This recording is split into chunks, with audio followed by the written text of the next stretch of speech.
Exemplo 2. Uma barra de aço tem as dimensões mostradas a seguir. Se uma carga axial de 80 kN for aplicada à barra, determine a mudança em seu comprimento e as mudanças nas dimensões da área de sua seção transversal, após a aplicação desse carregamento. O material comporta-se elasticamente, dados modo de elasticidade igual a 200 GPa e coeficiente Poisson igual a 0,32. Bom, então a gente tem um elemento aqui submetido a um carregamento axial ao longo da direção Z igual a 80 kN.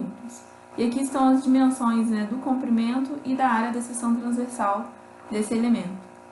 Quando esse carregamento for aplicado, ele vai gerar uma tensão. Essa tensão gera uma deformação. Essa deformação seria a deformação longitudinal, ou seja, na direção Z. E as deformações na direção transversal a gente consegue tirar através da nossa relação de Poisson. E o exercício pede, então, na verdade, para poder determinar a mudança de comprimento, né? Determine a mudança em seu comprimento. Então, é o ΔL que a gente tem que determinar, é a variação de comprimento, não é a deformação, e sim a variação de comprimento. Bom, o primeiro passo é determinar a tensão em que esse elemento fica submetido com um carregamento de 80 kN.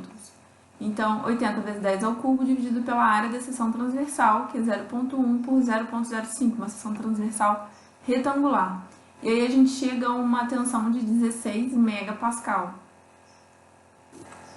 Depois de determinada a tensão, como o exercício informa que o elemento ainda está em elasticidade, a gente consegue determinar a deformação longitudinal através da lei de Hooke, né? Então, a deformação é igual ao valor de tensão dividido pelo modo de elasticidade desse material. E aí a gente acha uma deformação longitudinal de 80 vezes 10 a menos 6 milímetros por milímetro. Então, o alongamento axial, no sentido de Z, vai ser igual a deformação vezes o comprimento inicial. Então, a deformação foi determinada aqui em cima e o comprimento é 1,5 metros. Com isso, a gente tem um alongamento, que é uma variação de comprimento, de 120 micrometros. E através da relação de Poisson, a gente sabe que as deformações no sentido transversal, ao sentido longitudinal, podem ser estabelecidas pela relação de menos Poisson vezes a deformação longitudinal.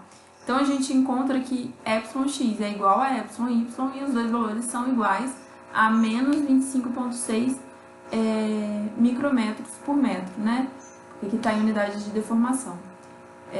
E aí, o que a gente observa? Que a deformação no sentido transversal, ela é negativa, que é o esperado, né? Como a gente tem um alongamento no sentido longitudinal, a gente vai ter uma compressão no sentido transversal. E agora, para determinar os comprimentos finais, na direção X e na direção Y, que são os sentidos da área da seção transversal, são os sentidos transversais, é só multiplicar a deformação pelos respectivos comprimentos. Então, um ΔX é igual a um εx vezes um LX, que é o comprimento inicial naquela direção. E menos o alongamento na direção X é igual a menos 2,56 micrometros. E o alongamento na direção Y, também determinado da mesma forma, né? É o nosso εy que determinamos aqui em cima, vezes o comprimento LY, e aí a gente chega também a uma contração de menos 1,28 micrometros.